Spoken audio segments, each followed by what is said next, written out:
Most organizations block private channels in Microsoft Teams. But what if I told you the reasons you block them, such as compliance issues, hidden conversations, too many sites, hard to control, governance problems, have just been solved by Microsoft? So stay tuned, because in this video, I'll walk you through to the old problems, the new solutions, and why Microsoft Teams private channels might actually be worth using. One of the pain points that I hear is too many sites to manage. So whenever a user creates a private channel, it actually creates a corresponding SharePoint site. So if you have 50 private channels, it's going to create 50 SharePoint sites that you have to basically manage, audit, and make them compliant. Well, there is nothing new coming out from Microsoft on this. You can't stop your users to create private channels, but what you can do is you can actually create some governance around it. You can restrict the creation of private channels in Microsoft Teams. You can create Teams policies through Microsoft Teams Admin Center. You can put some lifecycle management controls in place. Use Microsoft 365 group expiration policies and team archiving. So when a team expires, all of the private channels for the Microsoft Teams are cleaned up too. You can't stop the extra sites being created, but you can control how many are created, how are they created, how are they named, when they expires. So this is something you can actually implement to control this particular pain point. The biggest pain point was to basically monitor and govern the conversations within private channels. So what actually happens is, and all the conversation happening within the private channels, within the members of those private channels, those conversations basically were ending up in the users' mailboxes.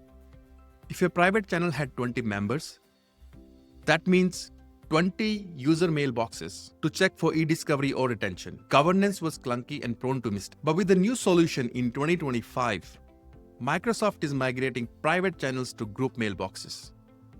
So similar to shared channels, the private channels will have a group mailbox. So this change is taking place from late September to December 2025. New private channel messages will be stored centrally in the group mailbox rather than in the individual user mailbox. This means that you will only have one place to apply your policies, one place to go for audit and any compliance or governance issues.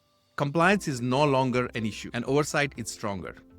So rather than going into multiple user mailboxes, you are going to only have one place where you can apply your policies and investigate. The other pain point was basically on the number of private channels that you can create. You could only create 30 private channels in each team, and each channel can actually have maximum 250 members.